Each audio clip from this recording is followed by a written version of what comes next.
The largest reservoir in the country has just dropped to the lowest level it has ever recorded, about 90 years after it first filled.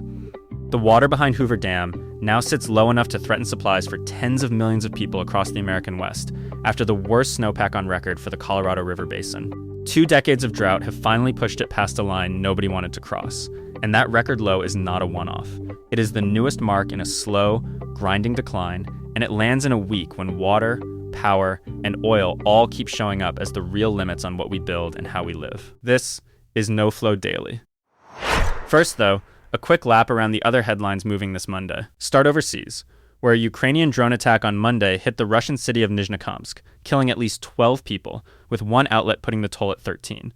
Somewhere between 38 and 39 people were wounded, according to authorities in the Tatarstan region, and investigators said a child was among the dead. The city sits more than 600 miles east of Moscow and is home to one of Russia's largest and most advanced oil refineries, which the strike hit along with civilian sites. In the Middle East, Israeli Prime Minister Benjamin Netanyahu rejected a 15-point plan backed by the Trump administration, saying Israeli forces will not withdraw from Gaza until Hamas is genuinely disarmed.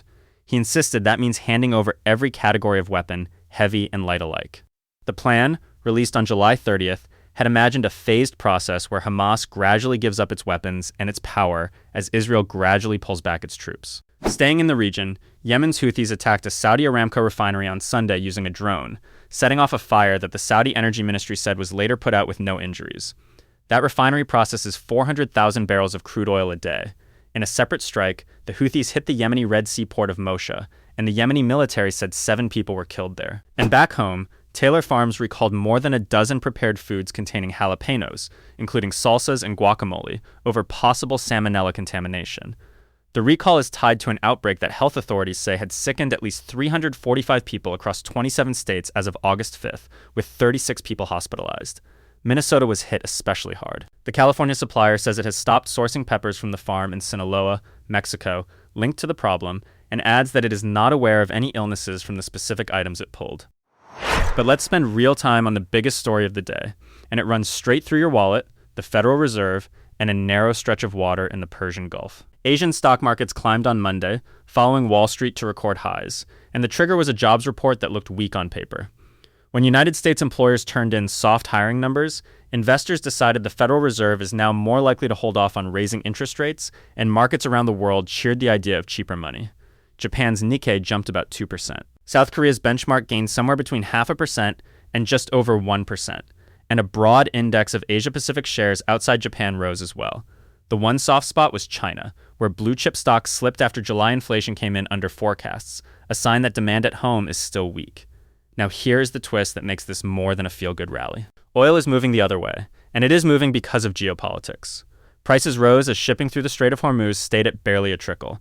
Brent crude pushed up toward $84 a barrel, and United States crude climbed towards $79. Iran said over the weekend that a deal with Oman defining new shipping arrangements is in place, but that the strait will only fully reopen once the United States meets additional conditions.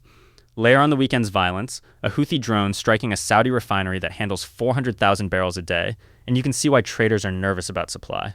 So the picture is a strange split screen. Cheap money optimism is lifting stocks to fresh records, while a tense choke point for the world's oil keeps a floor under energy prices.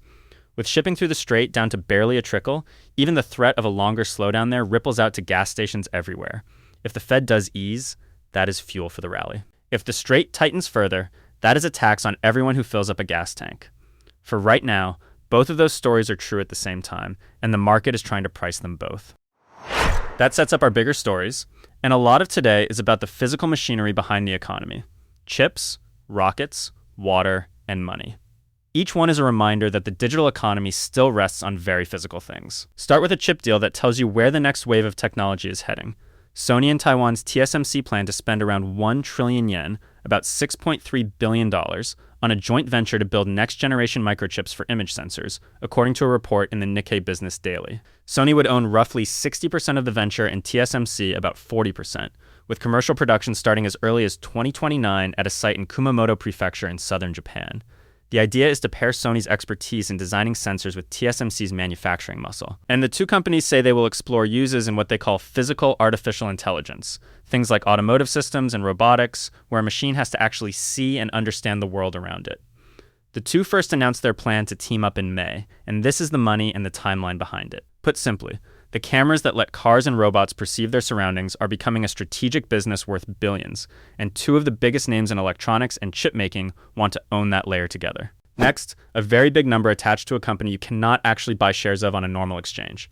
Dan Ives, the well-known technology analyst who left Wedbush Securities in July to start his own merchant bank, put a $190 price target on SpaceX. He argues the company is set up to become a major hyperscaler, with a vertically integrated platform spanning connectivity, launch, and artificial intelligence infrastructure. The numbers behind that are eye-catching. SpaceX reported $7.8 billion in total revenue for the second quarter of this year. Its connectivity arm, which includes the Starlink satellite internet service, brought in $4.3 billion of that, and Starlink now counts 12 million subscribers with more than 10,000 satellites in orbit. The launch side of the house, meanwhile, has generated about $962 million in revenue so far. For reference, SpaceX shares changed hands at about $133 in a private market on August 7th, so that target implies real upside if you buy the story. Come back to that reservoir we opened with. Lake Mead, the nation's largest, has fallen to its lowest level since it was first filled roughly 90 years ago, breaking the record it set back in July of 2022. Federal data show the surface dropped to about 1,040.5 feet above sea level on Thursday, just under the old low. That may sound like a razor-thin margin, but the trend behind it is anything but thin. The Colorado River Basin has been in drought for more than 20 years, and this past winter delivered the worst snowpack on record for the basin. Lake Mead supplies water for somewhere between 25 and 40 million people across 7 western states and parts of Mexico, and its decline also threatens the hydroelectric power generated at Hoover Dam. Back in 1999, the lake was near capacity. A little over 2 decades later, it is running low in a way the region has never seen before. And unlike a bad news day that passes, a reservoir this depleted takes years of heavy snow and rain to refill, which is exactly what the West has not been getting. Our last big story is a financial one, with a lot of names attached. According to the New York Times, World Liberty Financial, a cryptocurrency company co-founded by President Trump's family and the family of Special Peace Envoy Steve Witkoff, received $100 million in June of last year from a foundation called Aqua One. That foundation is run by a Chinese businessman named Guren Zhou, who is under an active money laundering investigation by authorities in the United Kingdom. Zhou was arrested in Britain in 2021 on suspicion of money laundering, and officials confirmed in late July that the investigation is still open. Under World Liberty's own policy, as much as $75 million of that $100 million was routed to a company controlled by the president and his 3 sons, and it also benefited the Witkoff family. What makes the details sting is the backstory. The Times reports that just 2 years before that $100 million investment, Zhou was a failed hardwood flooring retailer. The company has not been accused of wrongdoing, but the question of where that money came from is now getting a much closer look.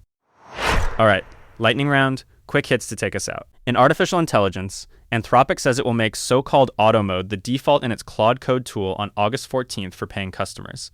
Instead of asking a human to approve every step, the tool uses a classifier to block only the actions that are irreversible, destructive, or out of bounds. In a study with more than 1,000 paid testers, that automatic check caught 89% of harmful actions, while human reviewers caught under 14%, and human accuracy fell further the longer people kept clicking approve. Microsoft is trimming its Office lineup.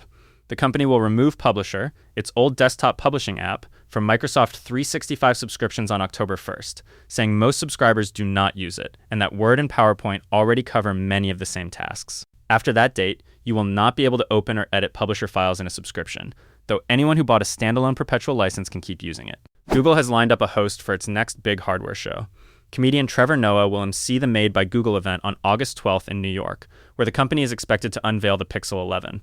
Google's teaser promises a parade of celebrities and influencers, from basketball star Stephen Curry to podcaster Alex Cooper, though it is not yet clear how many will actually show up in person. In sports, the basketball world is mourning Don Nelson, the Hall of Fame coach and player, who died Sunday at age 86, surrounded by his family.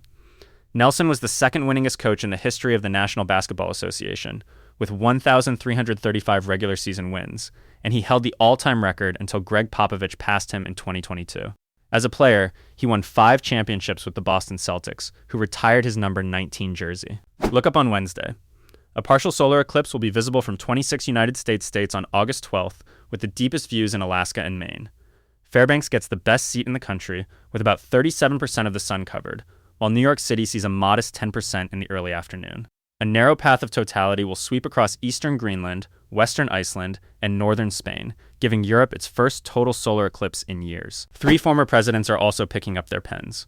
George W. Bush, Barack Obama, and Bill Clinton have all contributed essays to a project marking the country's 250th anniversary, writing about past presidents and first ladies. The series covers 43 presidents and 30 first ladies, but leaves out both Trump and Biden, judged too recent for history to weigh in. The essays are rolling out weekly through December. And finally, some good news for rock fans. Linkin Park is releasing a documentary called Unshatter, directed by band member Joe Hahn, in theaters worldwide starting September 30th, with tickets going on sale August 13th. The film traces the band's return after the death of singer Chester Bennington and a 7-year hiatus through the 2024 album From Zero with new vocalist Emily Armstrong up to their comeback show in Sao Paulo, Brazil. That is the day. A jobs report soft enough to push stocks to record highs, even as oil holds firm because of tension around the Strait of Hormuz. Sony and TSMC betting $6 billion on the chips that will let machines see. A sky-high price target on the rocket company that quietly runs a lot of the world's satellite internet.